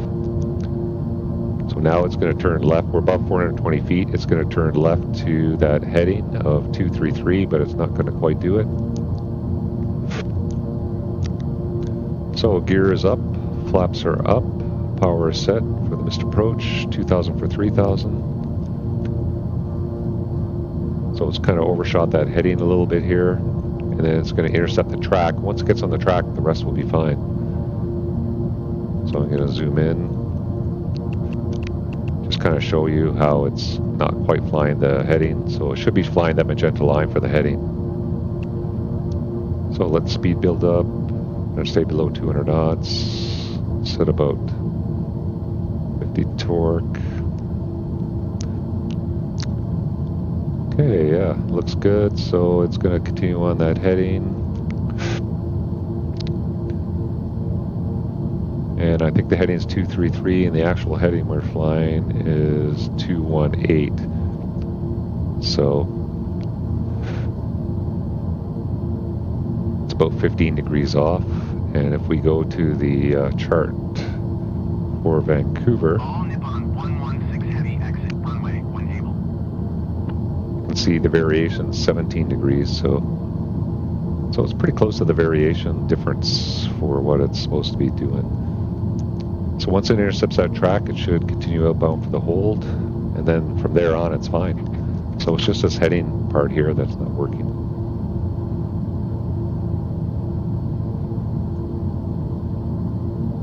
So then it's going to intercept the 283 track. Now it's doing a 283 track to Georgia, and we're going to be there at 3,000 feet, so that looks good. 121.7 for all Nippon 116 heavy. And I'm going to get rid of that tower frequency so we don't have to listen to tower. So now it's going to continue on the hold to Georgia, and then it's going to enter the hold, and it's going to be a direct entry to the hold once we get there. So just watch my speed. Keep it 200 there. So 40 torque should be good. So I'm going to bring the props back to 1600 again. Engine AIS is off, so we'll keep that power setting about 45 torque. I think should keep us under 200. So now we're on the track inbound to Georgia, and then once we get to Georgia, it should go right into the hold. It should be a direct entry, and that looks good. So once we enter the hold, then we'll do the RNAV approach. So what we'll do is we'll load the RNAV approach. So while we're heading to the hold, I will go to the chart, and we'll get the RNAV approach for runway 26 left, so the RNAV GNS, and we're going to do it via PEMSU there. So once I get the runway cleaned up, we'll request direct PEMSU for the approach, and then we'll do the RNAV approach there. So you see when I selected to activate the GPS misapproach, so it's automatically switched over to GPS, and then when I selected nav, we're now tracking the procedure there. So if I look at the flight plan has us going to Georgia, then that's the end, but it still has all the information for the ILS. So what I'm going to do is I'm going to reload the ILS approach in, and then that should replace, the RNAV approach should replace the ILS approach.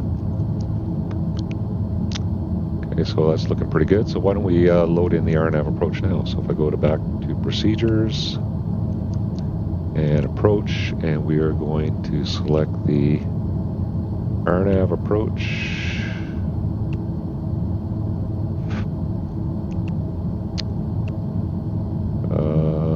It's down here.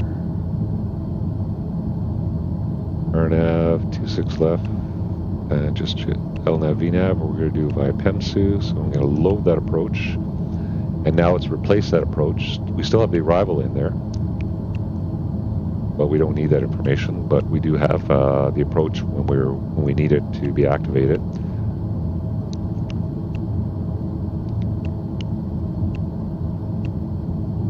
So we're still going direct to Georgia, and we still have the hold there, and you can see it's going to go into a direct entry in Georgia. So speed's good.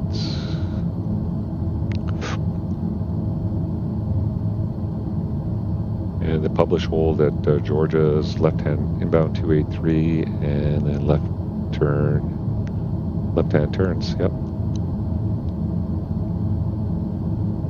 1 minute timings. So it's telling us we're going to be entering the hold and doing a direct entry.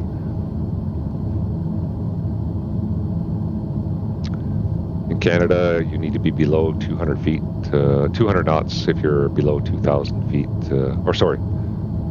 below 200 knots if you're below 6,000 feet ASL for any holds. So our speed is good as we're entering the hold.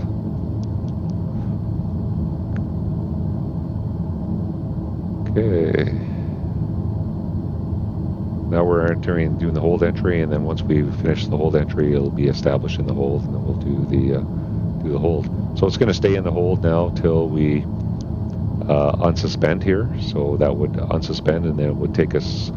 Right now, it's going to take us. That looks like the track. It's going to take us back to PA to restart the arrival, but we don't want to do that. So if I remove the arrival. So procedure, arrival, and sorry, if I go back to the flight plan, and if I remove the arrival,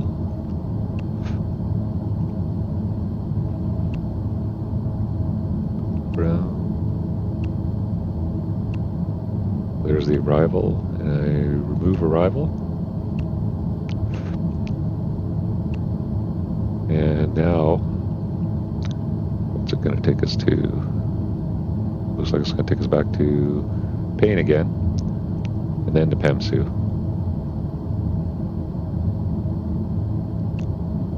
So if I get rid of Payne, we'll go back to the flight plan, because we don't need any of that stuff anymore. So that's the original flight plan. So if I get rid of the, I'll get rid of the departure, clean all this stuff up because we don't need any of this anymore. We don't need battleground, don't need DUMS,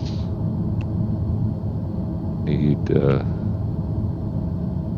Seattle anymore. Okay, so let's see now.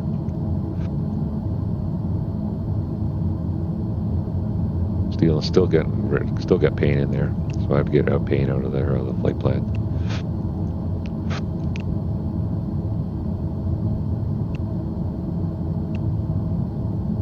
Oh, there's PAE. Yep. Move. So after PAE, so after Georgia, it's Pemsu, so that should be good there now. So if I go back to the map. So now if I suspend the hold, it should go pick up that track direct to Pemsu. Yeah, so while you got time, you might as well clean all that stuff out of your flight plan there. So now we're still doing the hold. Everything looks good.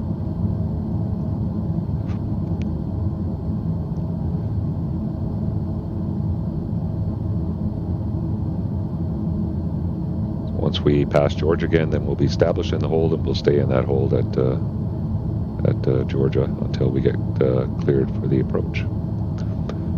So ATC said they're almost done the cleanup of the runway there. So I'll just let it make the transition into the hold, and then we'll anticipate direct Pemsu for the RNAV approach, runway 26 left.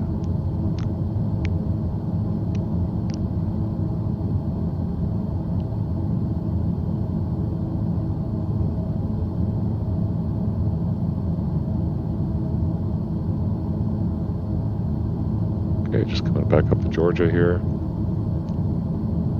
Take a look outside at the beautiful scenery here in Vancouver.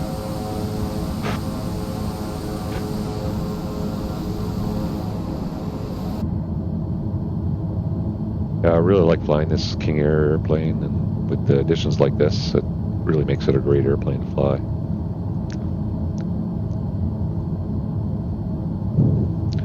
If I sum it up, having used the PMS GTN750 for quite a while and new exposure to this, they both have their plus and minuses. Obviously, the main pluses of this system is it's so much like the real GTN that if you want to emulate that GTN 750 as real as possible, this is probably the unit for you. What you're going to do is you're going to give up the Navigraph integration of charts. But on the plus, you do get charts for North America, for Canada and the US anyway, for no extra cost if you use this unit. So this is about 2/3 the cost of the PMS for a lifetime license of the PMS. So there's definitely pluses to this system. So I think if, as a casual simmer, if I have Navigraph, I probably would favor the PMS. But if I want real realism for the GTN 750, I would probably use this system here, just because it's so close to the realistic GTN 750 as far as I can tell, having watched a bunch of training videos, that this is as realistic as you can get. The only feature you're really going to give up is the most accurate nav database and the chart integration from Navigraph. So, but that's not a big deal because you can just use your charts like a tablet. So you can just open Navigraph, and I'll do that for briefing this approach here. So we're going to do the airport. So we're going to do the approach we're going to select is the RNAV 26 left.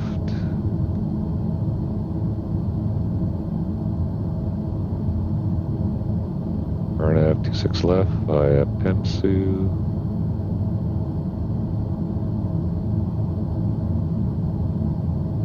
I don't see that there. Look at that chart there.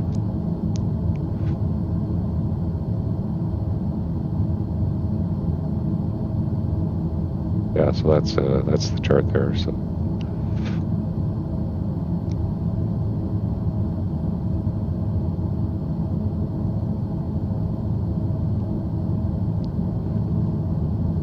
we're doing the RNAV 26 left PEMSU. So you can just have if you don't have the Navigraph integration, you just use Navigraph just like you would this here, just like a tablet. So brief the approach. Let's say we're cleared direct PEMSU. So if I hit unsuspend, and then I go direct to flight plan, and we'll go to PEMSU, activate direct to, and then we're off to PEMSU for the approach. And you can see now it's going to make a right turn to go direct there. And zoom in on the map, and we're going direct PEMSU, and that would activate the approach. Or you could have just activated the approach, would have been the other way to do it. So we're going to direct PEMSU, we're going to be at 3,000, max 200 PEMSU, we're going to maintain 3,000 to our pass Savid, and then we're going to intercept the gradient path, crossing Dutum at 2,000, and then down to minimums. We're doing LNAV, VNAV, so 566, so it's 560. So I'll put that in my RADALT here. And then the missed approach is climb to 600, heading 263, then left climbing turn, 2,000 direct, MEBUD, and then 2,000 feet. Then shuttle climb 5,100 before proceeding, of course, but we're going to stay in the hold if we have to do that. So that'll be 2,000 feet, max 230 knots. So that's the approach. So now we're heading for the approach. Everything's set up.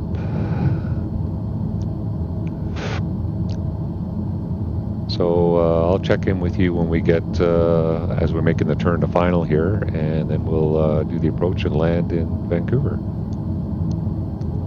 I'll see you there in a few minutes. Okay, we're tracking to PEMSU, and guess what? I found that setting. So back to map, menu, map setup, and if I go down to glide range ring, so I got it on ring only, but you can have ring and glide. So ring and glide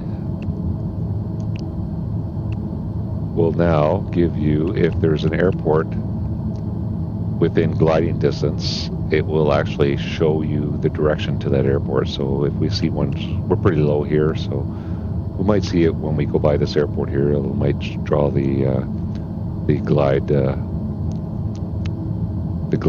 path to that airport. So, but that's the setting for it. And Smart Glide is a really cool feature. There we go. Now you see it come in. So if I zoom in, so now it's drawing the glide path that which airport it would be gliding to if you activated Smart Glide, and you just press and hold the direct to, and then that would activate Smart Glide and then give you your track direct to that airport. Really cool feature. Works especially if you have a single engine airplane. So okay, so we're coming up for the approach. Speed's still pretty good. So I'm going to bring the props back up to full here.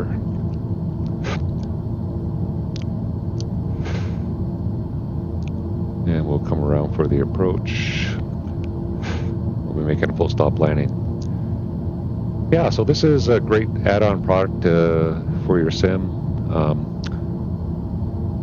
I highly recommend it if you really want that authentic GTN feel. As far as I can tell, like I said, I haven't actually used a GTN in real life, but I've watched a bunch of training videos and been using this unit, and it corresponds pretty much exact to what the real GTN 750 looks like from the training videos I saw. So I think if you want that authentic GTN feel in your aircraft, then this is probably for you. The price is 50 euro. It's a little bit cheaper than the PMS one if you get the lifetime, which is 75 euro. But then the thing you're giving up again is the Navigraph integration with this. That might come sometime in the future, but the developer, they're not going to commit to Navigraph integration at this time. So it might not be possible with since they're using the actual Garmin trainer unit here. So that might not be a possibility. But it would be a nice feature if they could add it in the future. And yeah, you do get the METAR weather integration like the GTN, utilities, all the features work. The weather doesn't integrate, so you don't get the NexRad, the Microsoft NexRad overlay information with the weather, but most of these aircraft have weather radars associated with them too, so you can use those. And how accurate is it really? Just gives a little bit more sense of realism to your flights, I guess, having a weather radar display. But the NexRad doesn't integrate, and I don't think they have any plans to, or I don't think it's possible they can integrate that with the Garmin trainer software. Okay, so we're turning on a base leg, bring the power back, get the speed back to around 160. So this is going to be RNAV approach, so I'm going to just, we're going to stay in GPS mode here, and once we're on final, I'm going to arm the approach, and then we should have glide path information once we're inbound to the FAF there. So right now we have no glide path information.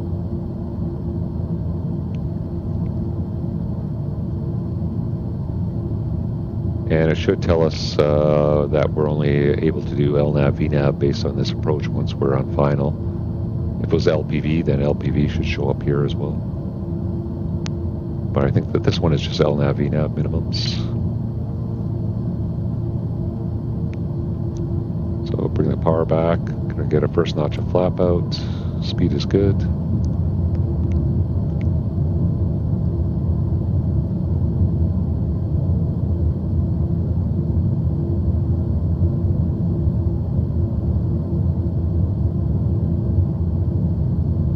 Okay, we're turning inbound. Once we track inbound to the FAF, I'll arm the approach. Might not be able to arm it until we actually get glide path available, but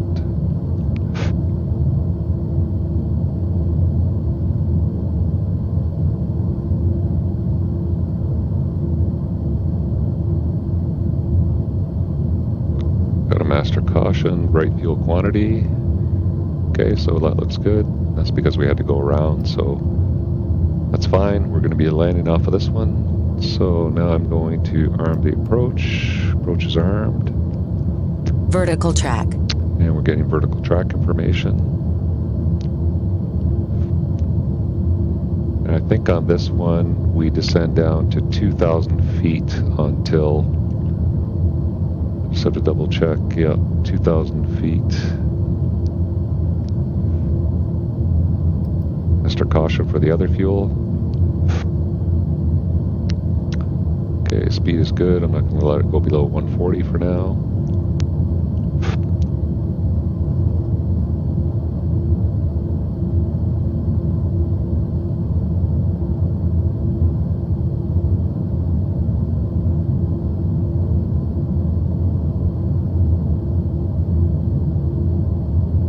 There's the approach. So we're now, approach is armed and captured. So we got the path, glide path coming in here. Gonna get the gear down.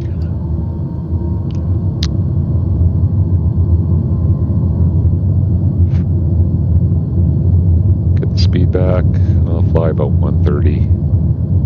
Then we'll get final flap in. So right now we got gear down, flaps are at approach, the propeller levers are full forward, condition levers are high idle.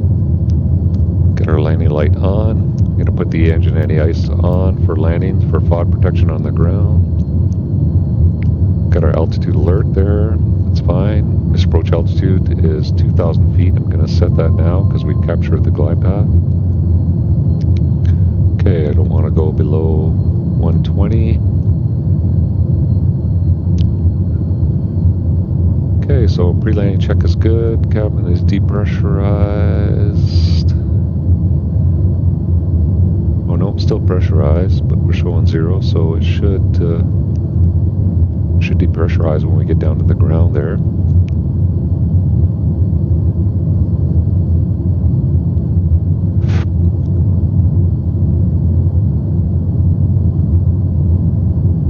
Okay, everything looks good, so we'll say we've been cleared to land.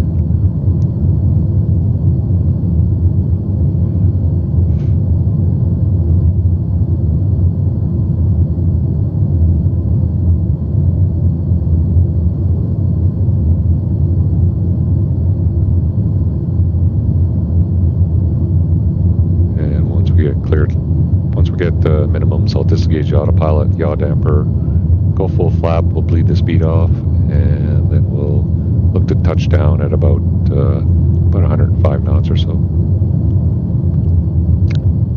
Use some reverse, we'll get stopped, and we'll make a quick exit to the left for the FBO, which is just over here.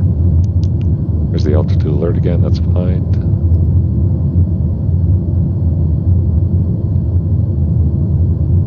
There's a plane on final on the other runway over there. And he is on the traffic page right there, ahead of us.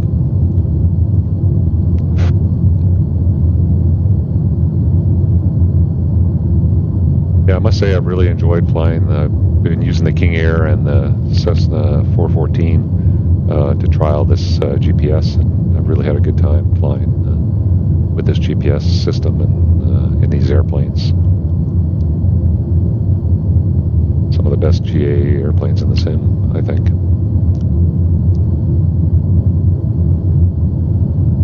And the King Air, BlackSquare King Air, has lots of liveries available at flightsim.to. I have some medevac liveries for various countries. Yeah, it's quite commonly used as a medevac aircraft. So there's 1,000 feet, 2,000. There's our missed approach altitude. That's set. Gears down, props full forward. We got low fuel quantity. Engine anti-ice is on. And flap start approach, full flap to go. Okay, I'll disengage the autopilot, yaw damper, flight director. Get full flap in. Got a nose down trim. Speed started bleeding off. And now I'll just fly the BASIs in. So we're clear to land, 26 left.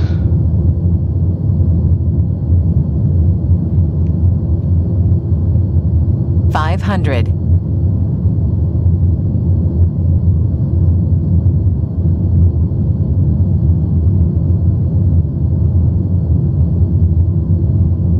A little bit low.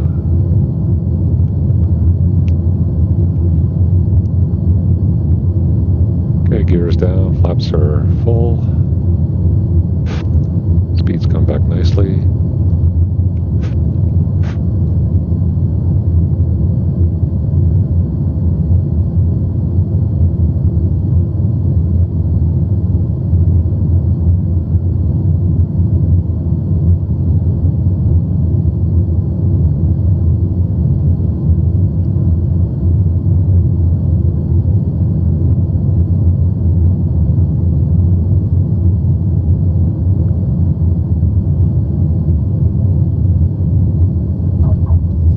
Touchdown, go to reverse, and out of reverse.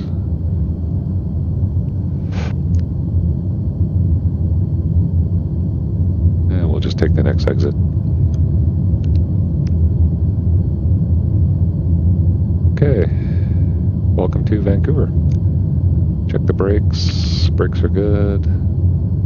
I'll just zoom in so we have our taxiways here. Make the next exit just coming up here. Off to the left. Get the lane light off. Taxi light on.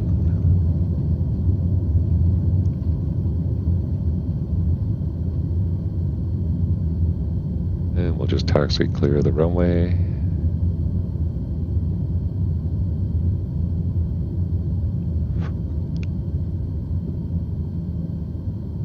Okay, clear the runway. We got the strobe light off, pitot heat off. Get the auto throttle off. And yeah, we'll get the flaps up. Okay, we'll just taxi to the FBO, which is just right over there. Well, that was a pretty good trip from Portland to Vancouver. Beautiful place to fly is the west coast of Canada and the US. Be some challenging weather at times, but today wasn't a bad day. Yeah, I really enjoyed today's flight in the GTN 750Xi by TDS. Great piece of software. Highly recommended. It's a great option. Like I said, it's up to you. You can review my video on the PMS GTN 750 and choose what's the best product for you. I just happened to have bought the GTN 750 from PMS when it first came out, so always wanted to try this software because I had a feeling it was a bit more true to the real GPS system, and because it uses the Garmin training software it is. So if you want that real authentic GTN feeling for your airplane, this is probably the system for you. Like I said, the only thing you're really giving up is the Navigraph chart integration, in my feeling. And that bug for flying the heading, like I said, I don't know. I'll set the parking brake, go to low idle. Yeah, that bug for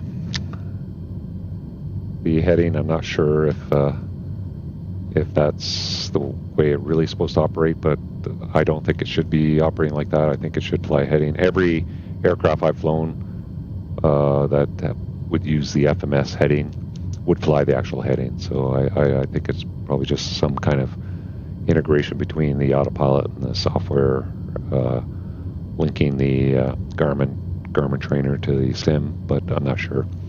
Hopefully TDS will see the video and they can have a look at it, maybe come up with a solution for it. If not, no big deal, you just fly it in heading select.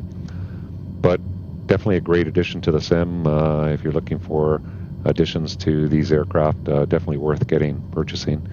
I wouldn't get both the PMS or the TDS. Pick one or the other. It's up to you what you're really looking for in the sim. If you're looking for the more authentic GTN 750 feel, I think this is the product for you. If you really do require the Navigraph integration, then the PMS is probably the product for you, but it's not as authentic as a GTN 750 device.